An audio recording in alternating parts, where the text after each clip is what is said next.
Hello, my name is David Sohn. I am an orthopedic surgeon specializing in sports medicine and shoulder reconstruction.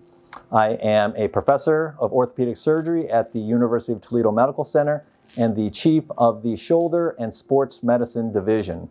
The following are going to be a series of instructional videos. These are primarily aimed at my patients, just explaining what the procedures are, what the conditions they have are, as well as the post-operative requirements. If you want to just watch it, just to kind of learn something on Chalk Talk orthopedics, feel free, and thanks for visiting. And if you have any requests for any additional videos, please let me know.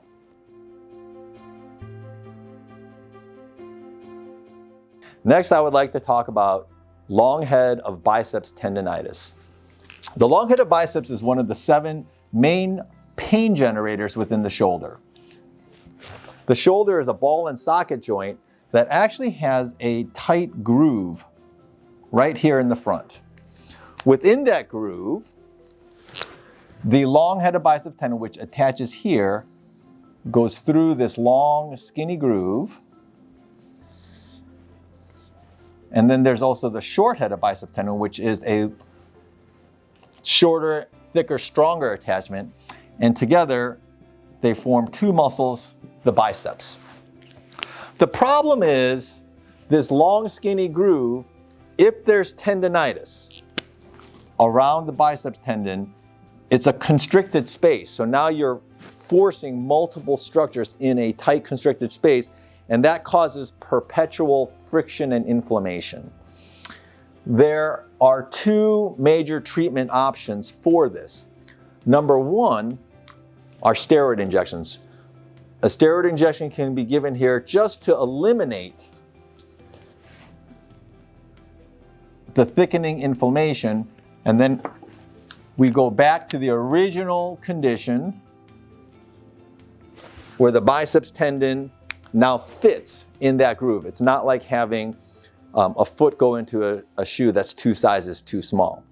However, if there's actually a tear of that biceps tendon, if there are interstitial tears, just like a frayed rope gets bigger, a long head of biceps tendon that has interstitial tears actually physically is bigger. And then there's no way to shrink that, even with steroid injection. That will not shrink.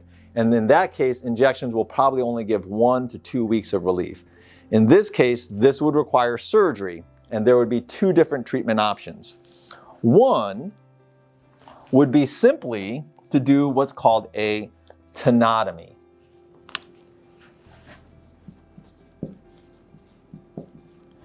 A tenotomy would simply be cutting that biceps tendon there from its normal insertion. What would happen then is the long head of bicep tendon would retract like this. Then the thickened portion would be outside of the groove. And that is a very reliable way to relieve pain. The one downside to it is because the bicep sags, there would be about a 20% chance that there could be some noticeable cosmetic sagging of the biceps tendon. However, function and strength will be excellent. An alternative to that would be something called a tenodesis. A tenodesis is where you first perform a tenotomy and then reattach the biceps tendon here, right outside of the groove. So the biceps maintains the normal length and tension, and so you don't have the cosmetic deformity, but it's outside of the groove, so you don't have pain. This would be a procedure that would require you to avoid lifting more than 10 pounds for over 4 weeks. But you do not need a sling, and you do not have any restriction in your motion.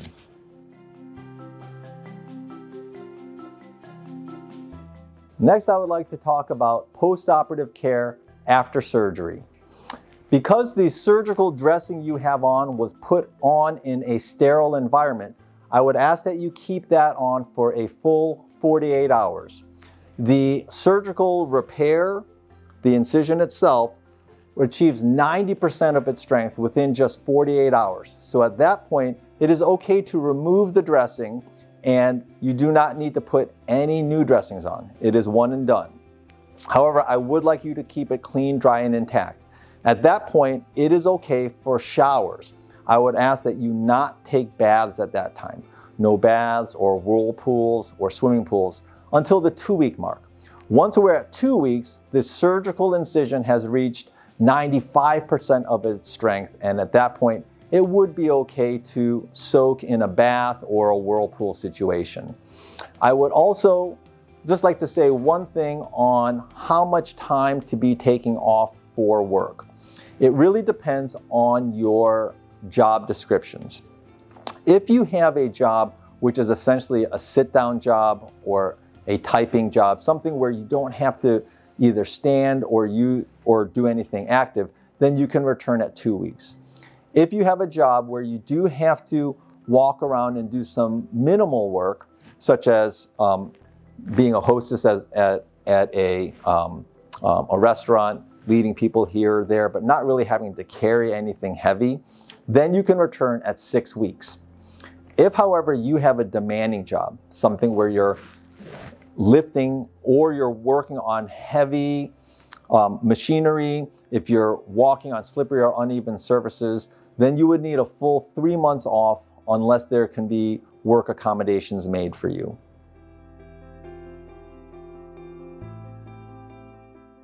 We will be seeing you at 3 different time intervals. First, at the 2-week mark. This is mostly for a wound check and to remove sutures, if any. At that point, we typically will order some physical therapy. I would like to see you again at the 6-week mark.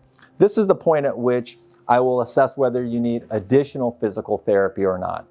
Finally, I would like to see you at the 12-week mark. This is typically the final visit, unless there are some lingering strength or motion issues that need further treatment. These are the time points where we can also refill any narcotic pain medications at the 2-week, 6-week, and 12-week marks. One note about postoperative pain medication. The state of Ohio has a law that medications can only be prescribed by one physician and only one pharmacy can be used to fill out those pain medications. This applies only to controlled substances, not to non-controlled substances such as Motrin or Tylenol. When we talk about pain medications, different medications have different mechanisms of action. So I like to use what's called multimodal anesthesia. This means we use medications that have 3 different mechanisms of action, and they can then synergize. When there's pain, I'll just draw, for example, a muscle here, a muscle that's in pain. The way it works is these will release prostaglandins to your nerves. This is a nerve. And then pain stimulus will travel between one nerve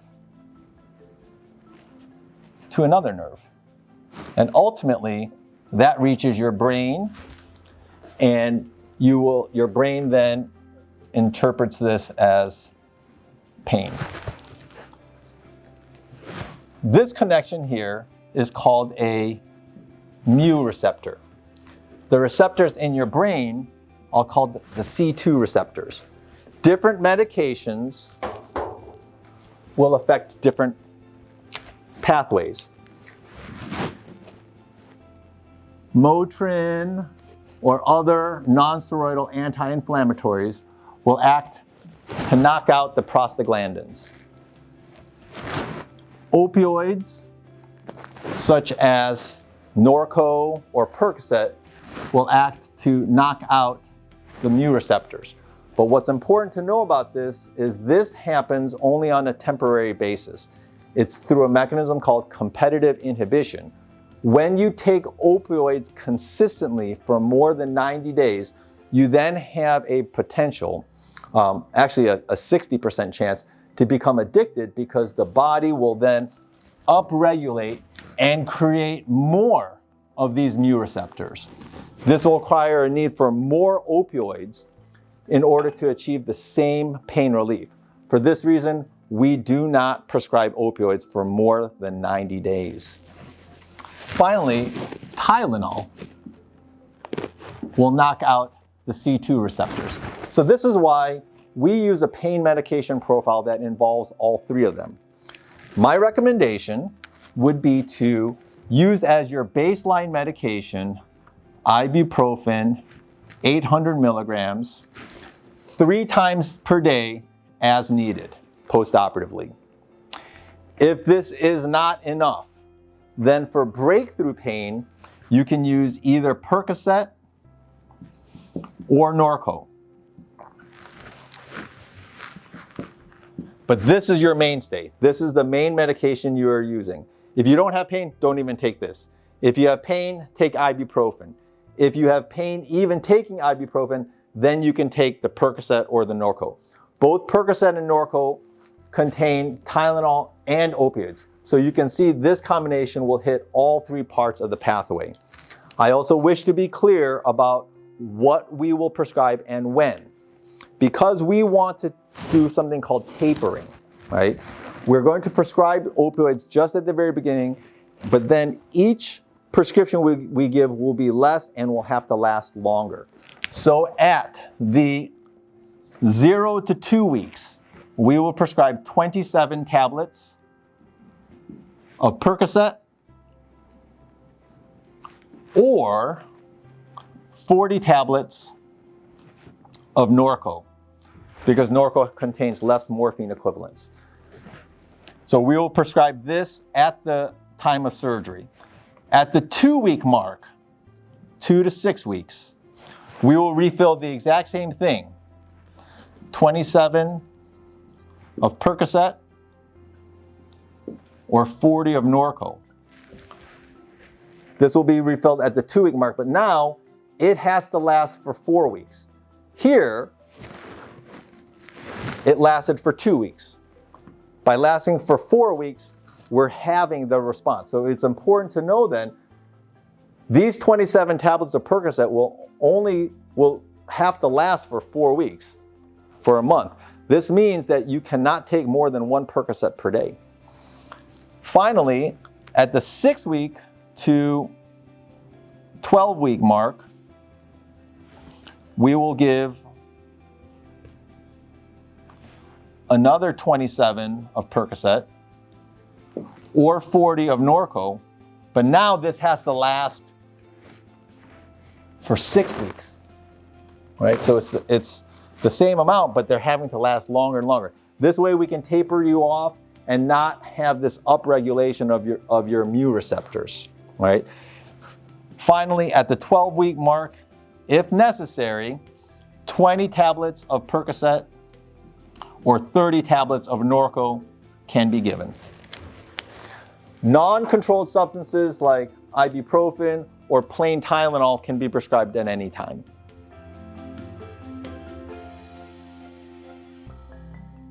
Well, thank you so much for watching. I hope these videos were helpful. If you have any questions or if there are any other videos that you would like to make things more clear or other topics you would want me to explore, please let me or my office know.